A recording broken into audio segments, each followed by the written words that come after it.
Maior e mais bem equipado Hospital do Litoral Paulista, a Santa Casa de Santos conta com pronto-socorros adulto e infantil e ampla assistência 24 horas em diversas especialidades. O hospital também possui a maior rede de operadoras de plano de saúde credenciadas da região para atendimentos de urgência e emergência. Consulte os convênios credenciados. Santa Casa de Santos, o hospital que une história, pioneirismo e modernidade. Começa agora Jornal em Foque. Apoio Santa Casa de Santos, cada dia mais completa. Olá, seja bem-vindo, seja bem-vinda. Estamos iniciando mais um Jornal em Foque. Muito obrigado pela sua audiência, muito obrigado pela sua presença, sempre pelas nossas redes sociais, pelo nosso Facebook, facebook.com/jornalbocnews, nosso canal no YouTube, youtube.com/bocnewstv. Também você pode nos acompanhar pelo nosso site bocnews.com e demais redes sociais. Lembrando, reprise, 5 horas da tarde na TV com Santos, canal 8 Vivo, 11 Net Claro, 45 da VPUA no mesmo horário, na Rádio Santos FM 92,5 MHz, mais uma opção para você acompanhar o Jornal em Foque. Ele é professor e historiador e tem muita bagagem, muito conhecimento. Tem um trabalho muito importante, um resgate da nossa história, seja uma relação triste da história do mundo, a questão do Holocausto, mas também histórias muito felizes com o Santos Futebol Clube, seu time do coração, e é claro, o surf, né? O surf nasceu em Santos. Enfim, Gabriel Pierin, seja bem-vindo, professor, muito obrigado pela sua presença. Eu que agradeço pelo convite, um abraço a todos que acompanham o Enfoque. Para mim é um privilégio estar aqui hoje. Nós que agradecemos, enfim, faltam livros aí, o senhor é um especialista também, concedeu entrevista inclusive ao Pedro Bial, e aí eu lembrando aí num momento importante que foi a sua história e a sua relação com o senhor Andor Stern, André. Húngaro, né? Falava húngaro, ele que nasceu no Brasil e viveu até recentemente aqui conosco também no momento triste da nossa história, né? Como é que foi essa relação que depois, obviamente, 3 livros, inclusive em HQ, um quarto, né, publicação em HQ, e o último lançado no finalzinho do ano passado, o ano 83892, Entre Caminhos e Sentidos. Como é que surgiu aí essa relação de contar essas histórias desse personagem tão importante da história mundial? Todo historiador está sempre à espera de uma grande história, né? Sim. A gente vive disso. E a história do Holocausto é uma história que sempre me fascinou. Claro que é uma tragédia na nossa história, mas pela resiliência daqueles que sobreviveram e, claro, também na busca de compreender a maldade, né, dos perpetradores, daqueles que realmente protagonizaram essa tragédia humana. E quando eu conheci o Andor em 2009, o Andor já estava aí no auge dos seus 80 anos, eu descobri um brasileiro sobrevivente, né? Um brasileiro nato. Existiram muitos brasileiros que se naturalizaram, muitos terminado a guerra, né? Sim. Alguns foram, né, justamente por aquele movimento de fundação do Estado de Israel, outros permaneceram na Europa, mas aqueles que viviam na Europa, como era o caso do Andor, acabou vindo para o Brasil ou para outros lugares da América, como Estados Unidos. E o Andor retorna, na verdade, para sua terra natal. E ele não falou mais sobre o assunto. E, de repente, a gente teve conhecimento dessa história, uma série de acasos, de encontros. E eu fiz o convite para que ele pudesse contar a sua história. Ele esteve em Santos fazendo uma palestra. Ele esteve em Santos fazendo uma palestra justamente na escola em que eu leciono até hoje, o Colégio Universitas. E ali era a primeira vez que ele dava uma palestra. Ah, a primeira? Né? Sempre. Desde que ele chegou ao Brasil, retornou ao Brasil, ele deixou essa questão judaica e do Holocausto de lado, não queria falar sobre o assunto. Para ele, claro, né, era uma questão complicada. Ele queria refazer a vida dele e esquecer esse passado, né, como se fosse possível esquecer o passado. E aí, por uma série de encontros e acasos, ele acabou indo, né, a convite, fazer essa palestra, e ele percebeu que ali, ao falar sobre essa tragédia, ele poderia trazer algo que não era só tristeza, mas também trazer um pouco de lição, especialmente para os jovens, para entender um pouco mais o sofrimento da guerra. A guerra é um tema, né, para quem é professor de história sabe disso, que atrai muito a atenção dos estudantes, né? Mas atrai pela dimensão que a guerra tem. E a gente, como professor, a gente tem que sensibilizar, né? Porque não é só ensinar a história, mas educar para a vida, né? Então, trazer a história daqueles que viveram a guerra e o que acontece realmente ali nos meandros ali da guerra é importante. E a história de um sobrevivente, seja um soldado que sobreviveu ou uma vítima do Holocausto, como era o caso do Andor, é uma história que nos ensina. E aí eu fiz o convite, já para não ficar restrito apenas àquele ambiente de palestras, né, para que a gente pudesse tornar a história dele pública. E aí, claro que ganhou uma dimensão muito grande, como você citou, nossa presença no Bial em 2018, aí tornou a história dele nacional, e a gente viajou bastante, levando a história dele, e isso interrompido, primeiro por conta da pandemia, e depois, logo em seguida, a morte dele. E aí eu pude homenageá-lo no ano passado com esse livro, fechando esse ciclo. Fechando esse ciclo não, né? Mas tornando público, né, a história dele completa. E hoje eu percorro ainda as escolas através do Memorial do Holocausto Andor Stern, que é uma exposição itinerante, onde eu apresento o livro, apresento a história dele através dos painéis e também através da exibição do filme, porque a gente também tem um documentário produzido pela Querô, em que a gente conta, que é daqui de Santos, que a gente conta, né? Quer dizer, na verdade o Andor, né, conta em loco, inclusive percorrendo os mesmos lugares que eu estive com ele, os lugares que ele viveu. Então, é um documentário que vale a pena ser assistido. Se chama Andor. Andor, que está na página do Querô mesmo. Está na página do Querô e em algumas plataformas de streaming. E obviamente, essa relação, e ele, obviamente, por motivos próprios, esqueceu, né, posso dizer assim. Você, como historiador, resgatou essa história e isso foi abrindo. Quais foram os momentos que mais chamaram a atenção, né, dessa tua convivência com ele posso dizer, essa fase final da vida dele, por tudo que ele passou, né? Porque às vezes, como um brasileiro foi parar no campo de concentração, né? Como que isso aconteceu, né? E até as histórias que eles foi colocando ao longo para acabar nesse belo trabalho que você realizou. Eu costumo dizer que o Andor é um sábio, né? Ele não foi apenas um narrador da história dele, né? Então, além dele ter essa memória privilegiada, que ele podia contar os detalhes daquilo que aconteceu, o Andor era uma pessoa extremamente inteligente em vários aspectos. Ele era um químico, né? Trabalhou primeiro ele teve uma indústria, depois ele se tornou consultor da própria concorrente dele. Então, assim, ele era um cara que navegava em diferentes searas, em diferentes áreas, e um estudioso, inclusive um estudioso sobre o assunto. Então ele conhecia muito sobre a Segunda Guerra, conhecia muito sobre a história da Europa, sobre a história da Hungria, muito sobre o Holocausto. Eu herdei a biblioteca dele, né, a filha dele, que é historiadora, inclusive formada pela USP, falou que era um desejo do pai que eu pudesse ficar com aqueles livros. E o Andor realmente era um obcecado. Se a gente tenta entender como que isso pode acontecer, imagine para um sobrevivente, né? Alguns se afastam completamente, né, nesse sentido, né, sentem traumas. E o Andor não. O Andor, apesar de tudo, ele convivia bem com essa relação, não gostava de tocar no assunto, mas ele tinha a curiosidade de explorar esse assunto. Por isso que a gente conversava muito. E eu sempre, até nas dedicatórias, eu sempre deixo ali uma mensagem, né, para que essa história seja transformadora, como foi para mim.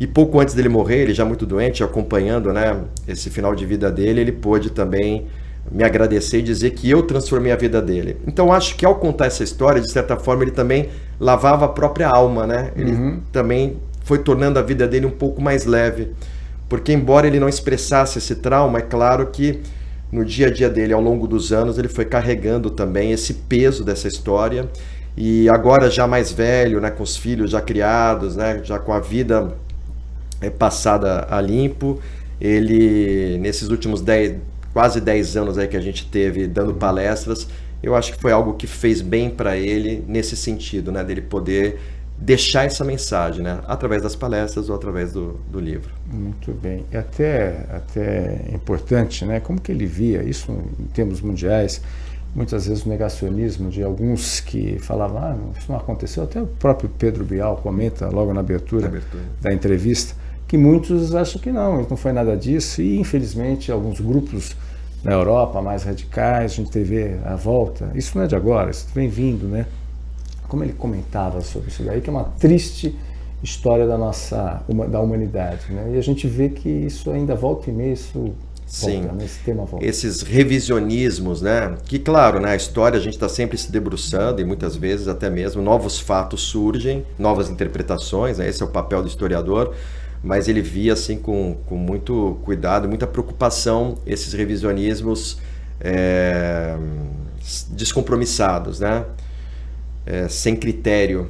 Então ele ficava preocupado com o que ele via acontecendo, né? A gente estava justamente nesses últimos anos, né, na ascendência, né, da extrema-direita no mundo, né, alimentado também, né, por esses negacionismos, não só do Holocausto, mas se a gente for pegar a própria história do Brasil, como a ditadura também, como novas narrativas, né, sobre aquilo que a gente viveu aqui no nosso país, nossos vizinhos também, e claro, né, as tragédias que aconteceram no mundo de uma maneira geral. Então o Andrew realmente ele ficava muito preocupado com isso, não se conformava, né, com algumas coisas que ele estava vendo. Realmente acho que foi um momento triste, acho que ele não esperava passar por isso. Exatamente, né? Depois de tanto tempo, né? Essa chaga, né? E tantas comprovações, exatamente, né? Não tem nem o que... Exatamente, hoje tantos relatos, né? Ele mesmo ali um relato vivo, e aí gera uma preocupação ainda maior por parte dos estudiosos do antissemitismo, do Holocausto e das ditaduras, dos historiadores de uma maneira geral, que a gente está perdendo também essas memórias vivas. Sim. Então, sobre quem vai recair, né, essa responsabilidade de contar? Né? Quando você tem ali a memória viva, ela é indiscutível. Sim, exatamente. Né? Então, agora cabe aos filhos, né, aos parentes, aos historiadores, aos escritores, né, poder perpetuar essa história.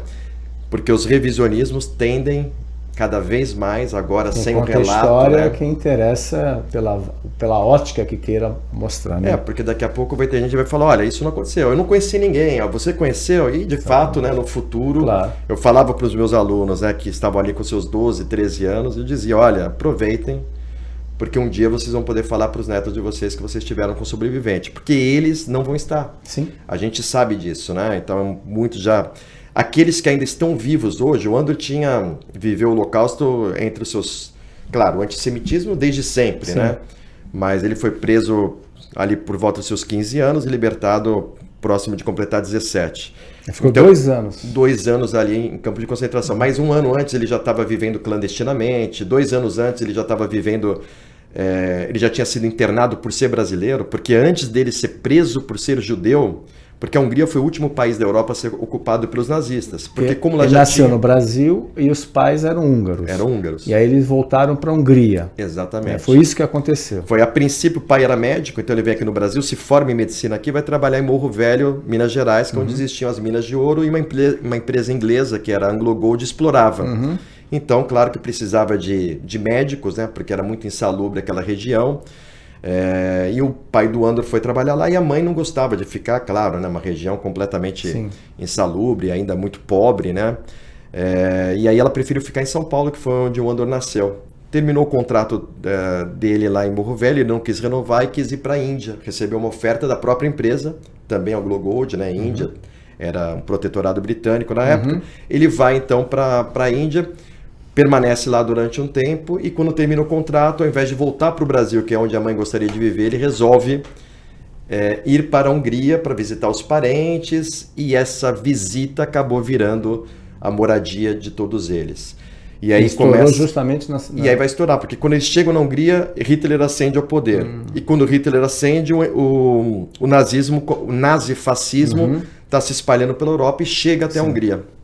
E o antissemitismo desde sempre. O Andrew convivia, né, com aquele antissemitismo, só que ao invés de melhorar, só foi piorando. E aí quando a guerra é deflagrada, a princípio ele é deportado por ser brasileiro, ele consegue fugir desse campo de internação e depois ele junto com a família, a Hungria já ocupada pelos nazistas, porque aí nessa altura Hitler já não confiava mais nos seus aliados húngaros, ele ocupa a Hungria e aí a Hungria... Foi a sorte do Andrew, né, justamente... Em 1944, praticamente aí para o final da guerra, é quando a Hungria é ocupada. Se fosse antes, provavelmente ele não sobreviveria, porque nesse quase 2 anos que ele fica preso, ele chega a 28 quilos. Nossa, 28? Ele dizia que era um zoológico o corpo dele, né, de insetos. Imagina, são 2 anos sem tomar banho, com alimentação precária, justamente porque os dois... Essa imagem é dele? Não é uma imagem, que circula, né, na internet. Tá. Mais de um campo onde o Andrew esteve, né? Você vê Esse ainda Isso é um campo, na própria Hungria, esse campo que ele esse ficou. campo, eu acho que é Dachau ou Auschwitz agora, se eu não estou enganado. Né, assim, né? E aí a gente tem essas camas, você percebe uma coisa interessante, né? Que corrobora com aquilo que o Andor falava. Sim. O que você tinha de mais precioso eram essas vasilhas. Porque ela servia de vasilha para comer e de pinico. Porque ninguém podia defecar ali. Porque aquele ambiente não tinha banheiro, você estava preso. Então era o seu bem mais precioso. Né? Travesseiro ali, você percebe, eles amarravam essa vasilha no cinto, era o seu bem mais precioso. E aí você vê a situação desse então, comiam e urinavam na mesma vasilha. E aí e é interessante porque isso nos leva a uma reflexão sobre a questão da higiene, da fome, de uma série de coisas, da falta de liberdade que muitas pessoas sofrem, né, hoje em dia, e às vezes a gente fica sem ter a dimensão do que é uma fome real e quanto isso pode nos afetar, né? E isso era um plano nazista mesmo de desumanização, né? Justamente para que eles não pudessem planejar uma fuga, porque quando você tem fome, você não tem um projeto de fuga. Você só tem o segundo seguinte. É como um cachorro faminto, né? O cachorro faminto, ele passa farejando e ele não está nem aí para o que acontece no mundo, né? Ele quer achar um pedacinho, qualquer coisa. E essa era a vida deles. A vida deles era ficar limitada àquele pensamento. E como também o projeto era de exterminar todos os judeus, eles não tinham uma preocupação com a vida deles, evidentemente. Ainda que eles precisassem da mão de obra dos judeus para o trabalho, essa era a proposta, né? Explorar a mão de obra, né? Escravizá-los. Como essa mão de obra ela era reposta continuamente, então esses judeus eles tinham tempo de vida lá e depois havia uma reposição. Sempre chegavam novos judeus. Então, diferente de qualquer outro regime de escravidão, onde você mantém o seu escravo, entre aspas, né? Ainda embora todas as condições precárias, né, que leva à escravidão, mas você precisa mantê-lo vivo, porque ele é um bem, né? Ele é uma propriedade. O judeu não era, né? Ele já tinha o seu destino traçado à morte. E a gente percebe na foto, né, qual era o processo. E o Andor só foi libertado, só sobreviveu porque justamente a guerra chegou ao fim. Se tivesse mais 1 mês, 2 meses de guerra, ele não tem dúvida de que não teria sobrevivido. O governo brasileiro acabou sabendo da história do Andor ou não? Na atualidade, ele recebeu algumas homenagens de uma ou outra instituição, especialmente da comunidade judaica, das sinagogas, dos museus, né? Museu do Holocausto de Curitiba, Memorial do Holocausto de São Paulo, também do Rio de Janeiro, onde lá tinha um espaço, acho que recentemente ele fechou, mas tinha um espaço em que valorizava ali a vida do Andor, né, a trajetória dele, mas de governo federal... Naquela época nenhuma? Não, naquela época então menos ainda, até porque ele se manteve afastado. Afastado como se... Como nada. Aí ele voltou, aí por exemplo, esses 2 anos, dos 15 aos 17 anos que ele perdeu toda a família. Sobreviveram 2 tias. 2 tias. Uma tia sobreviveu no próprio campo de concentração, então ela presenciou ali a morte da mãe dele, né? Ela foi testemunha, né?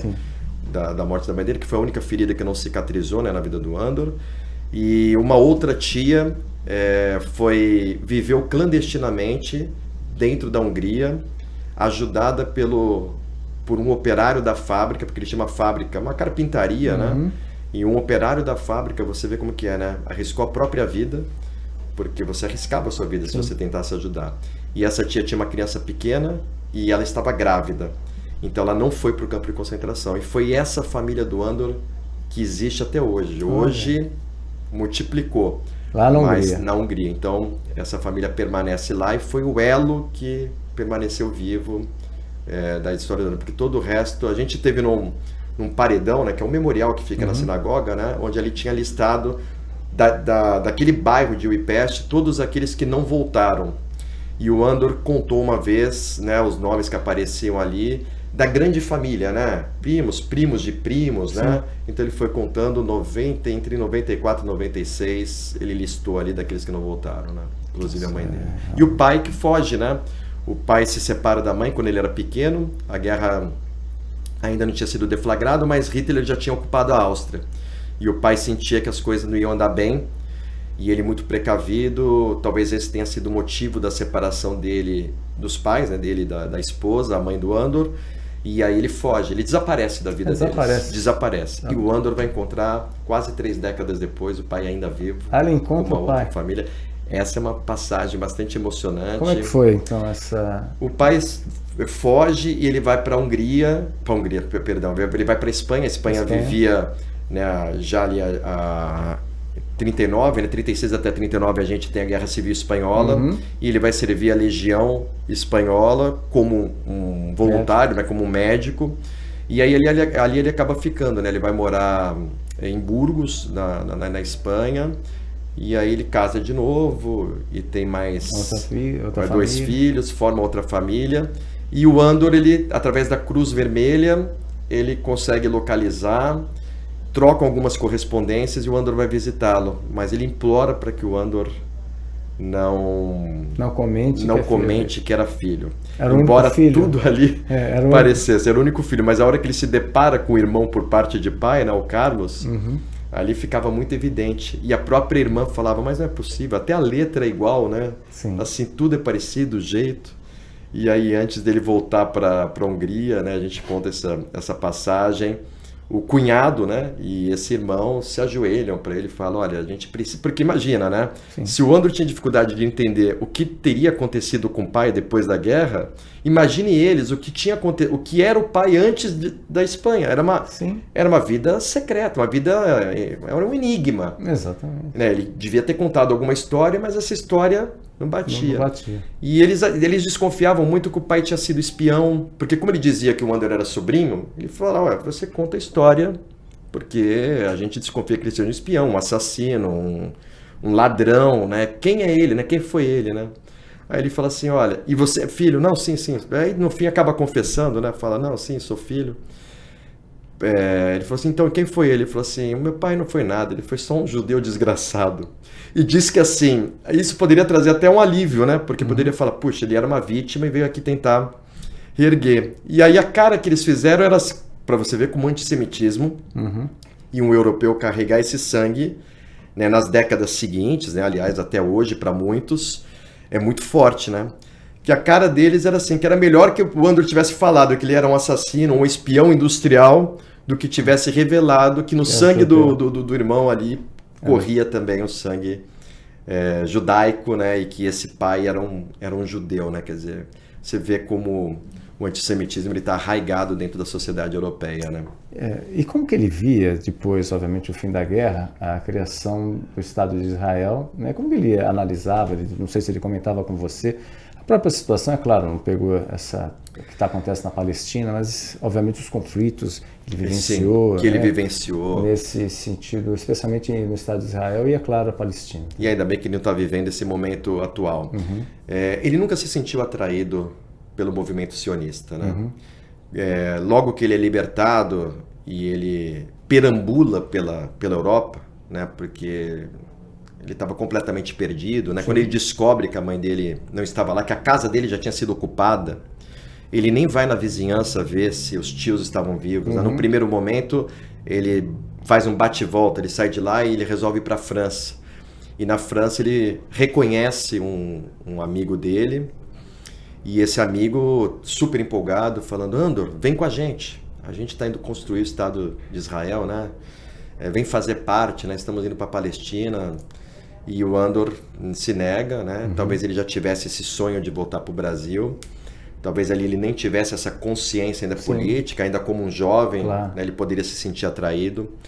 Mas depois a gente percebe, né, nas conversas que a gente tinha, que ele via com muita preocupação.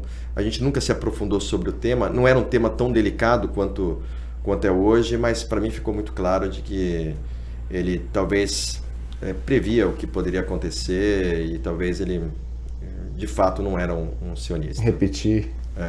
Que poderia causar mais problemas talvez do que... Enfim, porque assim, o Andor nunca se reconheceu como judeu. O que vai fazer com que ele se reconheça como... claro, ele era da religião judaica, mas não era um praticante. Os avós, sim, eram mais ortodoxos, seguiam algumas regras. Então, para ele, isso eram dogmas, né, regras da religião. Ele vai se entender como alguém da raça judaica no momento em que Hitler persegue pela questão racial, pela questão étnica. Então, ele não tinha essa consciência de que ser judeu ia além de seguir os preceitos judaicos, né? Era como se ele tivesse essa marca, como se ele pertencesse a uma raça, né, diferente, né? E ali, dentro da ideologia de raça pura, ele passaria a ser perseguido, né? Então, talvez diante disso, que ao se reconhecer muito mais como um brasileiro e até como um húngaro, né, ele falava, puxa, minha família está aqui há 400 anos na Hungria, né? Nós somos húngaros, por que estão perseguindo? Por isso que muitos judeus também, que poderiam ter fugido, preferiram ficar e enfrentar sem se dar conta do mal que poderia acontecer. O pai dele talvez tivesse essa consciência maior, mas o avô dele dizia com orgulho, ele mostrava a cruz de ferro e falava, olha, eu lutei ao lado dos alemães na Primeira Guerra, nós somos aliados. Né? Eu tenho aqui a cruz de ferro, o Império Austro-Húngaro, da qual pertencia a Hungria, era aliada da Alemanha. Então, por que qual o problema de eu ser judeu? Ele se sentia húngaro, ele não se sentia judeu, se sentia húngaro, né? Então, acho que talvez por isso que ele não aderiu a esse movimento, porque ele não se sentia parte ali da Palestina, mas sim muito mais parte da Hungria e talvez muito mais até do Brasil, e aqui ele vai viver aquilo que ele chama de um paraíso. Né? Ainda, né, ele repetia essa frase, ainda que a gente tenha todas as nossas mazelas de todos os lugares que eu conheci, né, e o Andor ele viajou muito, ele voltou aí nesse caso já visitando mesmo, né, como um visitante, 70 vezes para a Europa, ele tinha mais de 70 vezes para a Europa, ele ia todo ano.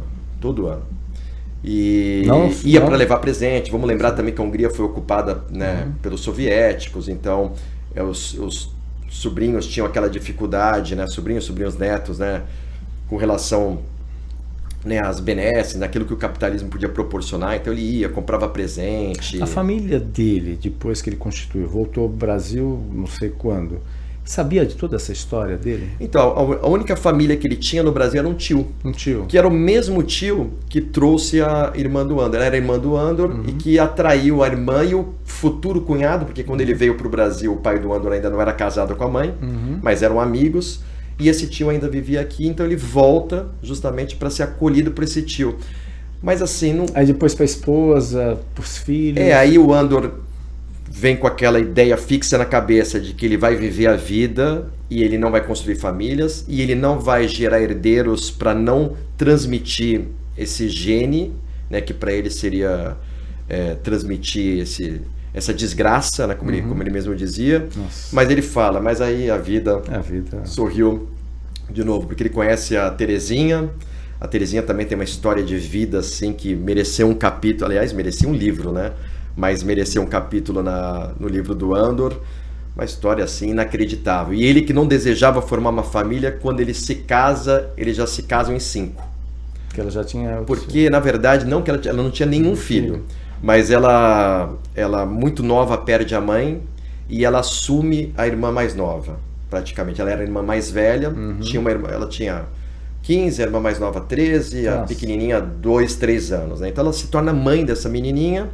E a segunda irmã, naquele tempo, né, que se casavam muito cedo, ela logo se casa e tem 5 filhos. E morre. Nossa. Então, esses filhos são distribuídos para as famílias. E ela fica, a princípio, com uma criança e depois com outra criança. Então, quando o Andor casa, já se casa, tem um capítulo que é chamado 7 vezes Amor. Porque aí eles têm 2 filhos, né? De fato, né? Entre eles 2, então para quem não queria construir família, o Andor acabou construindo uma imensa família. E o curioso é que essas 2 filhas que ele tem com a Terezinha se casaram com judeus. Que barato.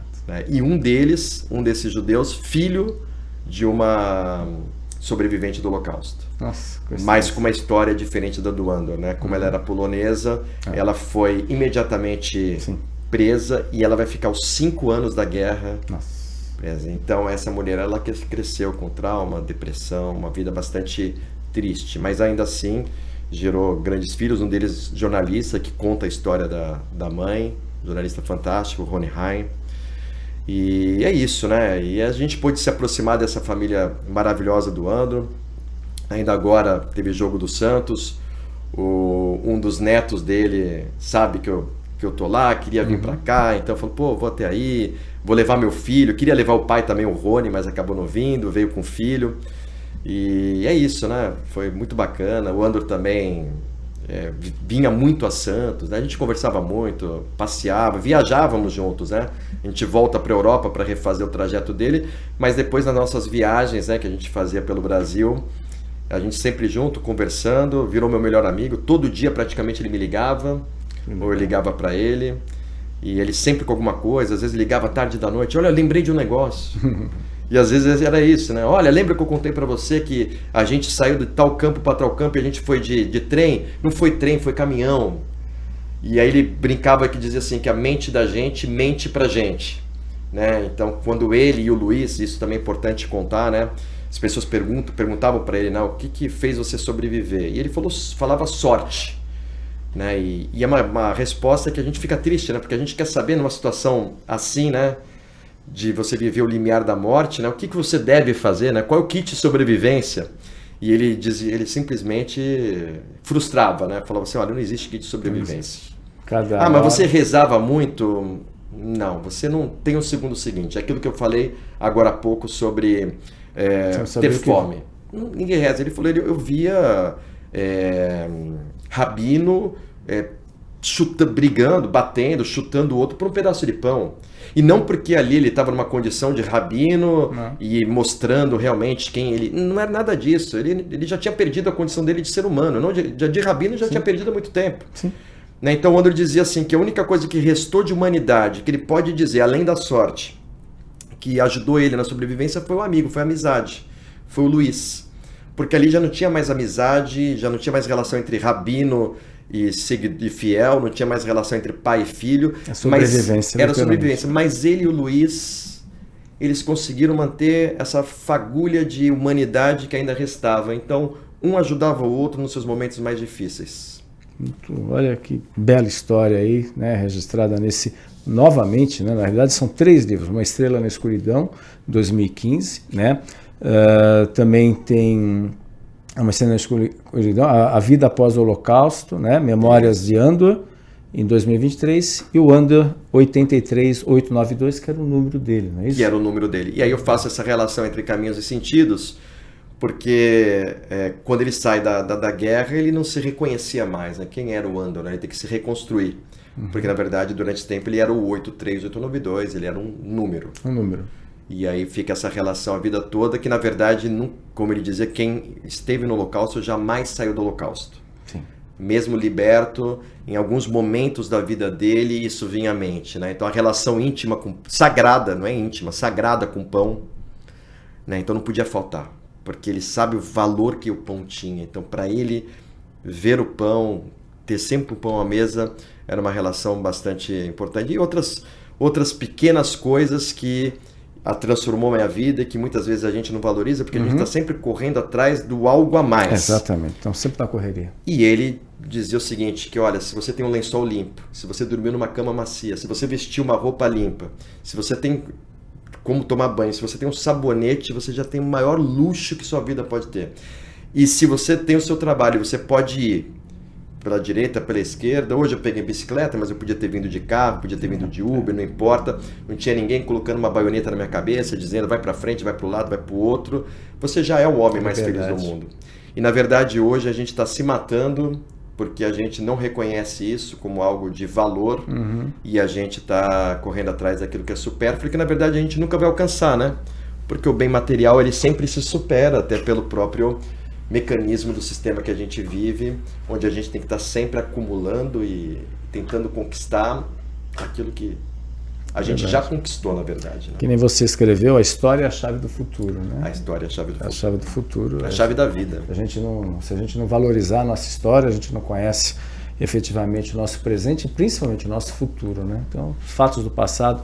E a gente, infelizmente, né, Gabriel, a gente parece que cada qual de uma maneira, talvez com não o mesmo nome, mas a gente está vendo aí cada vez mais mortes, cada vez mais ataques, cada vez mais, né? Enfim, o mundo está muito complicado. Tá, né? Eu falo assim que a história, conhecer a história, ao mesmo tempo que é libertador, né? Que te traz, né, um conhecimento, ela também te traz assim uma angústia muito grande, porque é como se você já estivesse vendo aquele filme, né? Sim.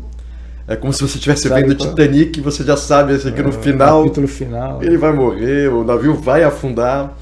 E você às vezes dialoga com pessoas, ou você ouve discursos como se, olha, não, eu acho que dessa vez o Titanic não vai afundar, ou tá aqui, mas você tá vendo que ele bateu no iceberg, ele vai afundar.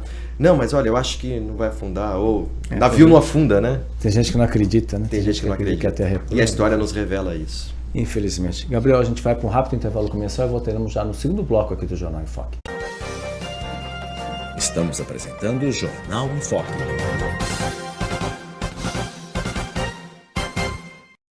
Maior e mais bem equipado Hospital do Litoral Paulista, a Santa Casa de Santos conta com pronto-socorros adulto e infantil e ampla assistência 24 horas em diversas especialidades. O hospital também possui a maior rede de operadoras de plano de saúde credenciadas da região para atendimentos de urgência e emergência. Consulte os convênios credenciados. Santa Casa de Santos, o hospital que une história, pioneirismo e modernidade.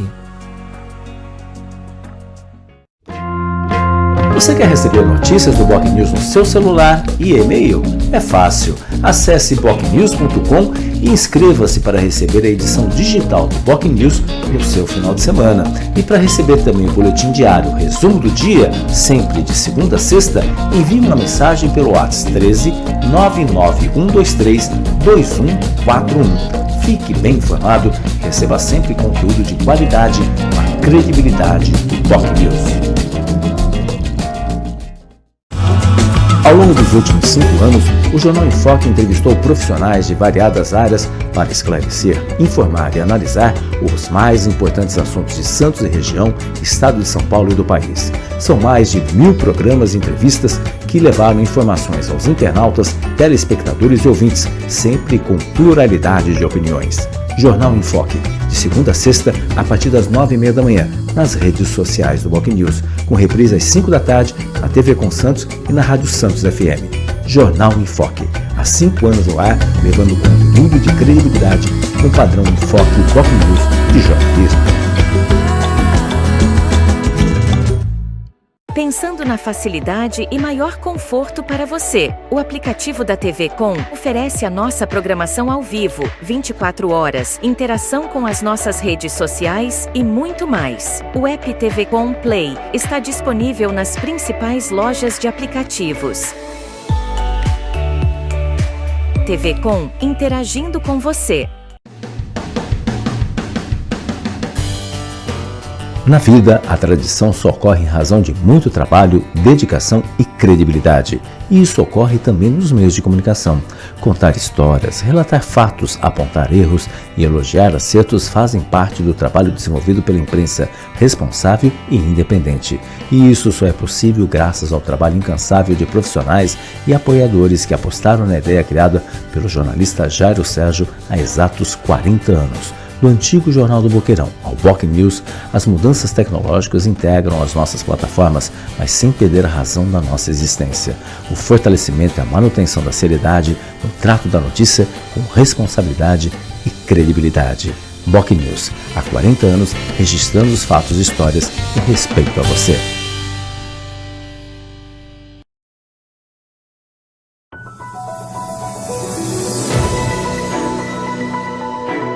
Acompanhe a nossa programação 24 horas ao vivo pelas operadoras de TV a cabo, pelo nosso portal e aplicativo oficial, digitalmente via simulcast e nas maiores plataformas de streaming. Saiba mais em tvconsantos.com/abrangência. Somos multiplataforma. Somos TV Com.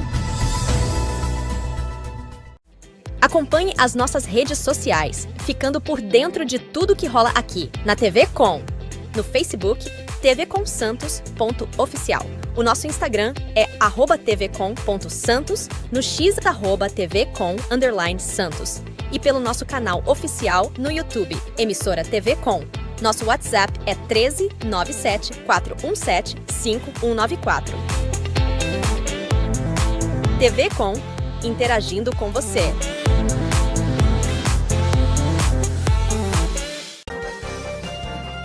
Voltamos a apresentar Jornal em Foque.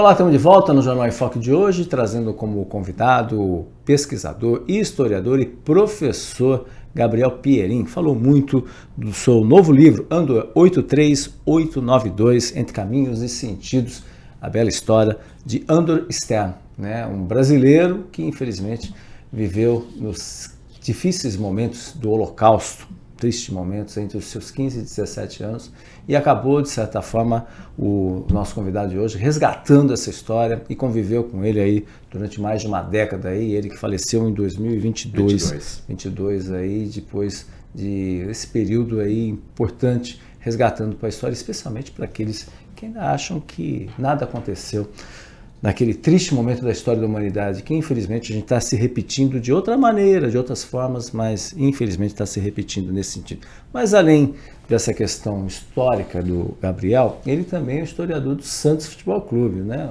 O Felipe Brandão aí contente lá, o Santos Futebol Clube. Histórias, o Santos hoje é mais pelas histórias, pela riqueza do passado. Com essa parte feliz da nossa história, e que é a história do maior time do mundo, né? É verdade. Por tudo que o Santos fez, né? Eu sempre costumo falar, né? Tanto o Santos, quando a gente também fala do Pelé, porque há sempre aquela comparação, né, dos números. E eu digo sempre que o Pelé está, mesmo se comparado às estatísticas, ele é imbatível, né? O Santos também, mas o Santos e o Pelé estão além das estatísticas. Né? A história do Santos compreende fatos assim incríveis, né? O Santos funcionou, e o Pelé, como uma instituição diplomática do Brasil. Né? Então, ao levar o futebol, né? Levar as pessoas para verem Pelé, né? O Santos estava levando ali, carregando, né? A trajetória, né? Daqueles jogadores, né? Especialmente que vieram assim, de classes mais pobres, negros, né? Para os lugares mais longínquos do planeta. Então a excursão da África, por exemplo, né? O impacto que isso teve ali para os africanos foi algo incrível, né? Uma África que vivia um período conturbado da história, né? Muitos países se tornando independentes, muitos governos buscando a legitimação, muitos conflitos internos. Então o Santos realmente ali, né? Ele entra como essa instituição para trazer um pouco de paz e esperança. E além desses feitos, outros feitos gigantescos, né? Uma história assim, recheada de lendas e contos e muita coisa bacana, muitas conquistas. É verdade. Santos é um caso clássico, né? Uma cidade pequena, não capital, né? Que se você entrar no Google, você vai ver, fala Santos, escreve Santos, vai aparecer primeiro o clube e depois a própria cidade. Depois a própria cidade. É uma cidade que tem um clube que ganhou, né, uma cidade, mas os dois andam juntos, né? Mas é o que você falou, um time fora da capital, né, que conseguiu, né, essa projeção mundial, né? Mundial, uma coisa realmente incrível. E consegue com isso a simpatia. Mesmo os rivais mais próximos, né, do Santos... o rival mais próximo real mesmo, é o Corinthians. Sim, aqui para nós aqui, sim, sem fato, dúvida. Não é história. Com certeza história o Santos não é o maior rival do Corinthians, mas o Corinthians é o maior rival, nosso maior rival. Mas mesmo nessa relação que a gente tem com nossos rivais, quando eu trabalho ali, né, junto ao museu, né, ao Memorial das Conquistas, a gente recebe, eu diria assim, sem sombra de dúvida, uma maior parte dos nossos visitantes são de fora da cidade e não são torcedores do Santos, porque vêm de outros estados, de outras cidades, de outros países, mas todos têm um respeito enorme pela história do Santos. Né? Então, diferente de, por exemplo, talvez qual santista se sentiria atraído para ir num museu de um rival. Sim. Mas, com certeza, esses rivais se sentem atraídos para vir para a história do Santos. Porque, ao contar a história do Santos, a gente está contando a história desses gigantes, né, que tornaram o Santos e o futebol brasileiro conhecido no mundo inteiro. Né? O Santos foi o primeiro campeão e bicampeão da Libertadores, primeiro campeão e bicampeão do mundo. Né? E a gente está falando isso há 50 anos atrás e... 30 anos antes de outro clube brasileiro conquistar a mesma glória, né? Então, durante muito tempo, o Santos carregou, né, esse passado, né, de conquistas, e até hoje, né, claro. Exatamente. E você, 1912, os seus primeiros passos para a glória. Para a glória. Para a glória. 1912 foi... Ano da fundação. Ano da fundação. Ano da fundação. Que assim, ele nasce... Esse livro, ele é um livro feito pela Santos Box, que foi uma série de livros feito para colecionador, eles vinham embalados para presente, sempre junto com uma lembrança junto, postais. Foi uma coisa fantástica que essa empresa, a Club Manager, também fez para outros clubes, né? Essa editora, né? Fez para outros clubes. E esse primeiro eu conto de uma maneira assim, uma narrativa bem gostosa, né? Colocando alguns personagens que fizeram parte da história, narrando aqueles primeiros tempos do Santos. Aquela região também da Vila Belmiro, aquela região que era uma região de operários. De operários, né? Era Vila Operária, Vila né? Operária. E antes de lançar esse livro, eu tinha lançado O Nascimento de um Gigante, que conta a mesma história, a história da fundação. Só que como ele funcionou como TCC de faculdade, então ele já tem uma abordagem mais acadêmica, né? Onde ali eu me debruço nos fatos históricos e vou contando esses tempos. Então foi um prazer muito grande. Essa imagem aí, ela... Isso, essa é a da Fundação do Santos Futebol Clube. É a Fundação do Santos, quem está nos assistindo. É uma arquibancada de madeira para 2.000 pessoas. Você vê que tem um coreto ali no fundo, né? Um coreto, é verdade. Então isso mostra um pouco das características. Não havia nada no entorno, nada. Não havia nada no entorno. E se você olhar ali, a vestimenta é algo curioso, né? Você vê mulheres, você vê homens de chapéu, de terno. Então, assim, é muito legal a gente ver essas imagens. E isso que me atraiu bastante, porque já que eu estava me formando como historiador, de ao invés de contar a década de ouro do Santos, eu falei, não, eu vou contar aquilo que ninguém ainda contou, né? Eu vou lá nos primórdios. E aí eu tive que me debruçar naquelas atas, né? E essas atas eu tenho muito carinho, né? Que são as atas de 1913... Esse material está de fácil acesso. O Santos cuida muito bem, né? Eu logo que fui contratado, eu ajudei na organização e no arquivo, na manutenção, e hoje é uma empresa com as condições ideais, né?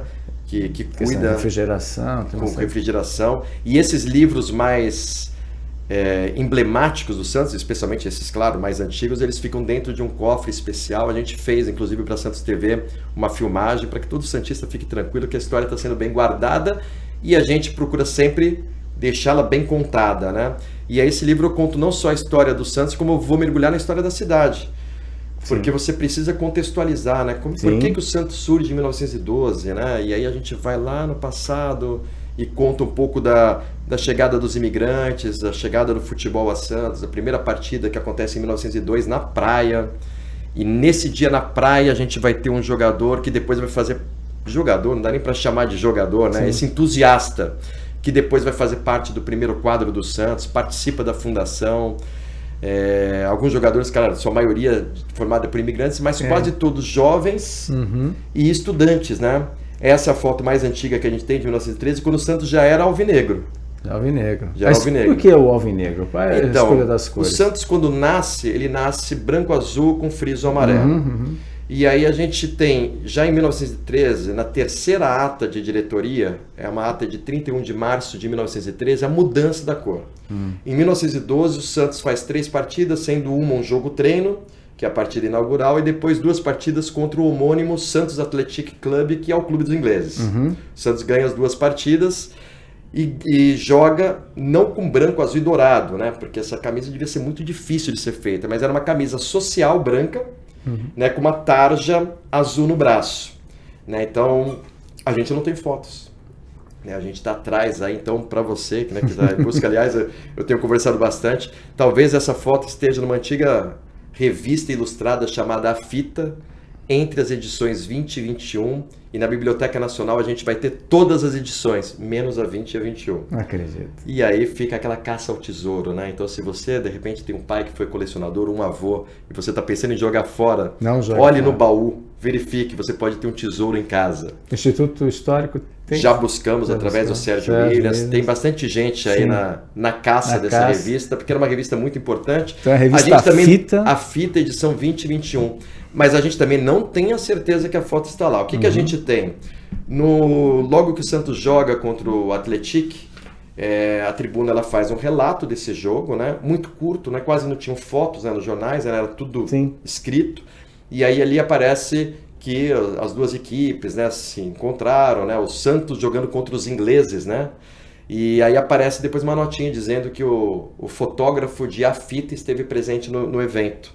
Então a gente acredita, né? Você vê como que É um quebra-cabeça. Virava notícia, né? Quer dizer, ter um Exatamente. fotógrafo no evento era uma notícia. De uma publicação. Então a gente tem quase a certeza de que essa foto pode ter sido publicada em fita. Como pode não ter sido, né? Mas, de repente, essa foto também pode estar circulando em algum baú escondido por aí, né?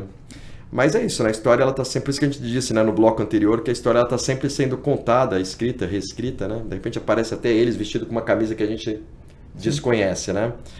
Mas esse é o Santos, então, de 1913, alvinegro. Essa mudança, ela acontece por sugestão de Paulo Pelúcio, que era um diretor do Santos Futebol Clube à época.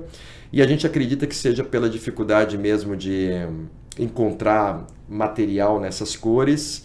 E ele justifica isso, né, dizendo que ali seria, né, na verdade, ele não diretamente, né, mas aqueles que depois vão contando a história do Santos, que o branco simbolizaria a paz e o preto a nobreza, né. O certo é que essas cores caíram muito bem. A princípio o listrado era o uniforme oficial e depois o branco foi ganhando projeção. Hoje o branco é a cor, é o uniforme oficial. Então o Santos sempre joga com o uniforme número 1, e aí, claro, quando ele vai enfrentar um adversário fora de casa que joga com branco, o Santos então acaba jogando com o seu uniforme listrado. Muito legal. E também a história da Vila Belmiro, que aí, né? Aliás, o bairro se confunde com o próprio estádio do Santos, né? Porque é a vila mais famosa do mundo. Isso é maravilhoso também, né? O estádio, ele surge a necessidade. Você vê como o Santos também é um time pioneiro e feito por homens corajosos, né? Então o Santos sempre teve muitos jovens, né, no seu elenco, né? Então, essa foto na história da fundação, aí Brandão, já é mais recente. Anos... Você vê que forma um V de vila ali, né? Que é a confluência, das avenidas ali, né? Pinheiro Machado e Bernardino de Campos. Até uma curiosidade, viu?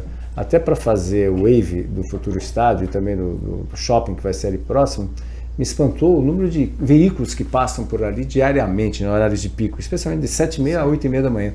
São 25 mil carros que passam nessa confluência aí em uma hora. É uma coisa impressionante. Só título de curiosidade. Sim, não, mas é tá? interessante, porque realmente ali é uma entrada da cidade, né? O pessoal passa pelo túnel ali, passa, e um acesso a vários bairros, né? Para as diversas zonas da cidade, né? Exatamente. E aí, em 1915, o presidente do Santos, à época, que era o Agnello Cícero de Oliveira, em reunião, né, de diretoria, ali eles já se manifestam, né, em prol da construção de um estádio que fosse próprio. O Santos, na época, ele jogava na costa, no antigo estádio do Clube Internacional, não Internacional de Regatas, mas era um clube dedicado ao futebol que deixa de existir, e ali o Santos jogava até que esse campo depois ele acaba virando a igreja Nossa Senhora Jesus, ali na costa, não? Esqueci o nome agora. Coração de Maria? Coração de Maria. Coração de Maria. Coração de Maria. É mais ou menos naquelas imediações, né? É Vila Matias. Vila Matias. E aí, claro, você vê como eles já eram visionários, né? Eles sabiam que com um estádio eles poderiam cobrar ingresso, eles poderiam atrair mais sócios, eles poderiam vender bebidas, né? Então isso tudo poderia atrair. E aí eles vão em busca de um espaço. E a cidade, naquele momento, né, os canais eram muito recentes. Sim. A cidade ela ganha esse plano canais de urbanização. Da década 1907. 1907, 1910. Vai fazer 20 anos ano que vem.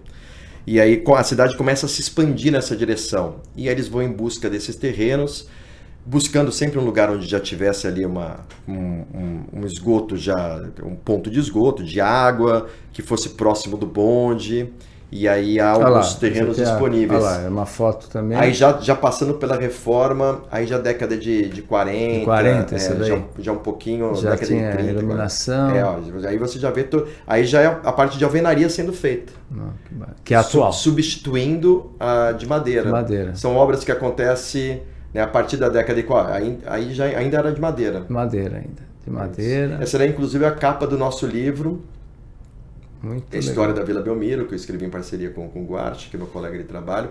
Você vê aí, cimento, né, areia, o pessoal desmontando. Você já vê agora no entorno, né, o impacto do estádio, porque se você pegar a foto da década de 10, do século passado, não tinha nada no entorno. Nada. Aí a vinda, a iluminação. Você via, tem uma foto muito interessante que é o pessoal andando ali no terreno, né? E você vê a ilha Urubuqueçaba ao fundo. Quer dizer, você tem uma vista que... Absolutamente nada. Olha aí, toda a estrutura sendo construída. É muito interessante, né? A gente vê como esses homens eram realmente abnegados pelo clube, corajosos, e a Vila Belmiro ganhando forma.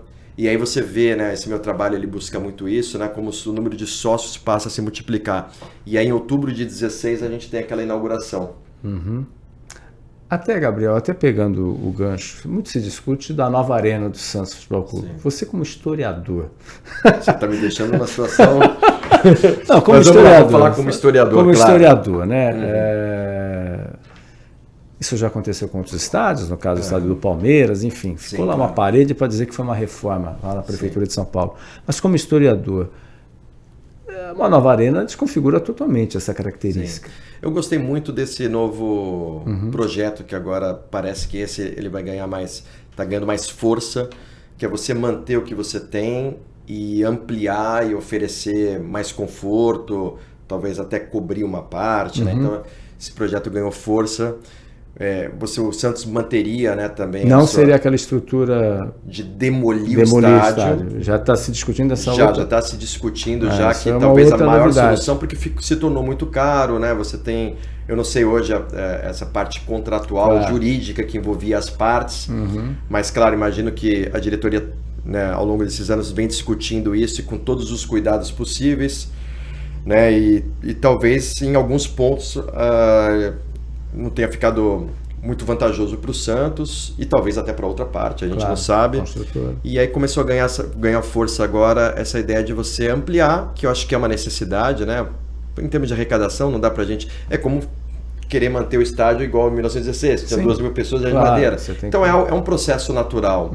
Mas você tem um encanto da Vila Belmiro, e agora respondendo realmente a sua pergunta como historiador, e o receio que a gente tinha, né, dessa demolição. Você perde a referência. Perde essa referência. Então hoje as pessoas que a gente recebe lá no memorial, a gente vê ali as pessoas se emocionam, elas choram. Você não vê ninguém reclamando assim, puxa, mas é um estádio velho, é um estádio antigo, é um estádio sem as condições ideais. Não, ao contrário, as pessoas têm uma paixão por aquele estádio. Quem gosta de futebol, independente do time que torce, porque ele carrega isso que nenhum outro estádio vai poder carregar, né? Ele carrega a história mesmo ali, em cada pedacinho.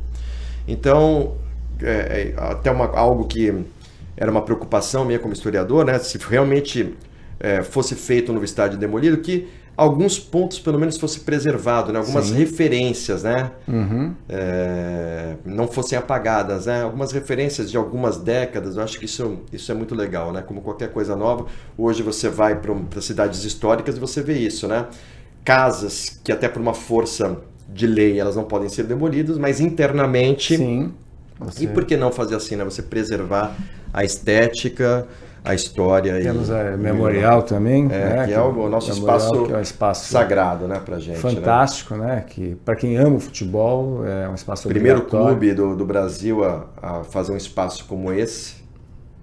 Foi muito, muito importante aí nesse sentido, nos pontos turísticos mais visitados de Santos, né? E obviamente do estado de São Paulo e do país também, né?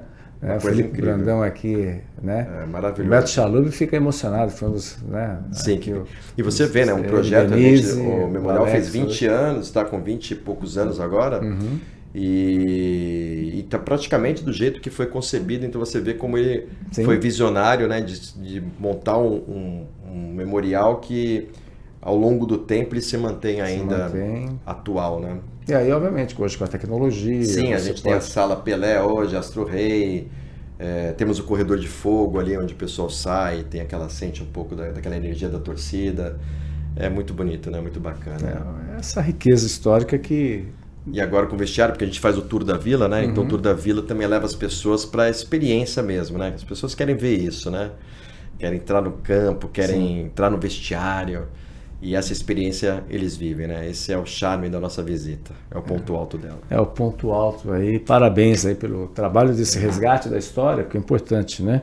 Porque às vezes as pessoas, né, não entendem muito, independente de clubismo, a questão é essa, né? Até porque Santos sempre foi pioneiro, os 3 clubes sempre responsáveis, né, pela Federação Paulista, né? Tanto a Portuguesa, Jabaquara e o Santos Futebol Clube. Santos foi o primeiro clube fora da cidade de São Paulo a entrar no Campeonato Paulista, né? Que na época era um campeonato paulista, mas só tinha clube paulistano. E o Santos ele entra como convidado. Né? Então o Santos quebra, né, essa hegemonia de clubes da cidade de São Paulo e torna o Campeonato Paulista de fato um campeonato estadual.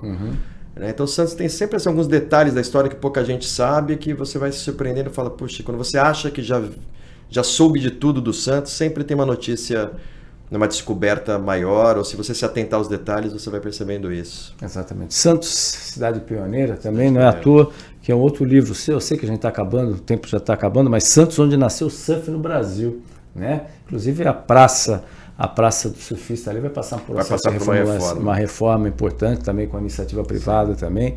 O Cisco não está aqui, está nas Filipinas, se não me engano. Está viajando, né? Está viajando. Ele me mandou mensagem fazer um trabalho também, primoroso ali à vai frente. fazer ali talvez mudanças ali da posição ali da estátua.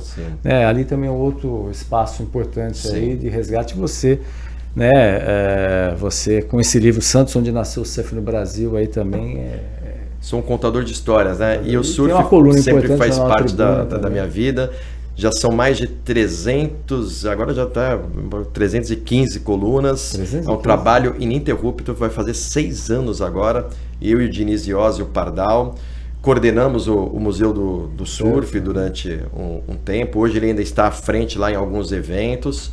E com as histórias do surf, a gente já completa aí mais de 300 colunas, contando a história de santistas, brasileiros, estrangeiros que fizeram parte da história desse esporte que é fantástico. E que mais uma vez a cidade de Santos, né, que é pioneira em vários aspectos, ela carrega também esse pioneirismo. Né? Não é o Rio de Janeiro, não é outra cidade praiana, né? E na década de 30 surge aqui, justamente por causa do café, dessa relação dele com o Porto, com os imigrantes. A gente tem o Thomas Richter e a Margot Richter, 2 irmãos, que vêm pro Brasil, né? Que o pai transfere, eles vêm morar aqui no Brasil, mas eles são estrangeiros, nasceram nos Estados Unidos, e eles vêm, e nessa mesma época também, né? As coisas acontecendo, pouco tempo depois a gente tem os brasileiros mesmo, natos, né? Isso, Thomas Richter e Margot. Eles velhinhos, ele nadador, né? Você vê que assim, o esporte náutico, né? Santos tinha essa vocação, né? Sim. Muitos nadam, eu mesmo, né? Eu faço hoje de manhã, nadei no mar, eu faço natação em águas abertas, e esses caras, você vê pelo próprio físico dele, né? Nadavam em clubes também, né? E praticavam remo. Os primeiros clubes da nossa cidade são clubes dedicados ao remo. Sim. E mesmo no Brasil, quando a gente fala, outra curiosidade, mesclando o Santos e um outro esporte, Clube de Regatas Flamengo, Clube de Regatas Vasco da Gama, o Santos não. O Santos é Santos Futebol Clube. Ele nasce dedicado ao futebol. Mas muitos vieram do remo e Santos Futebol Clube atraiu muitos praticantes de outras modalidades como ciclismo e remo para ir jogar futebol. E causava um problema muito sério, né? Porque a primeira prancha, né? Você tinha ali aqueles que não queriam que o futebol, né, pudesse sobrepor a esses esportes, que era um esporte de elite. Quem é que podia ter uma bicicleta? Quem é que podia ter um barco a remo, né? Enfim. E aí a questão é que o futebol se populariza rapidamente. Uma bola e uma praia, cidade de Santos vai seguir essa vocação até hoje, né? Formando aí uma cidade plana, né? Uma cidade com muitos campos, com muitos terrenos. É a cidade mais esportiva do Brasil. Cidade mais esportiva. Tem até uma homenagem, da Rádio Globo, né? E você vê como o remo, como a canoagem, como a canoa havaiana, como a natação hoje, ela ainda gera muita gente, né? Muita gente surfando, assim, é uma coisa impressionante. A gente tem tido alguns picos de onda e você olha a orla da praia de ponta a ponta, cheio de surfista. Um esporte que ajuda a preservar também a natureza, né? Porque o surfista ele é um fiscal, né, do oceano, né? E tem uma relação profunda, né, com a espiritualidade, né, com a natureza. Então é algo que faz muito bem. Muito bem. Gabriel, infelizmente chegamos ao final. Acho que as suas histórias, seu trabalho também à frente da editora Onda Cultural também. Queria agradecer muito a tua participação, teus esclarecimentos, aí você como professor, você também como atleta e também historiador também. E a respeito do Memorial ao Holocausto Andor Stern, só para a gente recuperar, quem tiver interesse de conhecer um pouco mais da história do Andor, alguns dos seus livros já estão esgotados, mas do Andor, tá que é o mais recente, né, digamos assim? Pode encontrar nas livrarias, Livraria Martins Fontes, Livraria Águia de Ouro, tem lá disponível para serem comprados, ou pode acessar meu site, gabrielpierin.com, simples assim, ou entrar no meu Instagram. Tá lá, o Felipe rapidinho já. É isso aí. Aí já descendo ali, rolando a tela, lá embaixo tem os livros. Só clicar, acessar, e aí pode estar adquirindo qualquer um desses livros aí, aqueles que estão disponíveis. Tem HQ também, né? HQ. Ó, O Nascimento de um Gigante aí. Outros, né, foram feitas edições exclusivas para colecionador e a gente não tem. É o caso do próprio livro de surf, mas vem coisa boa aí. A gente já tem um livro pronto aí de surf para ser lançado. Outro livro sobre já surf? Vem outro, lança já com a editora Gaia.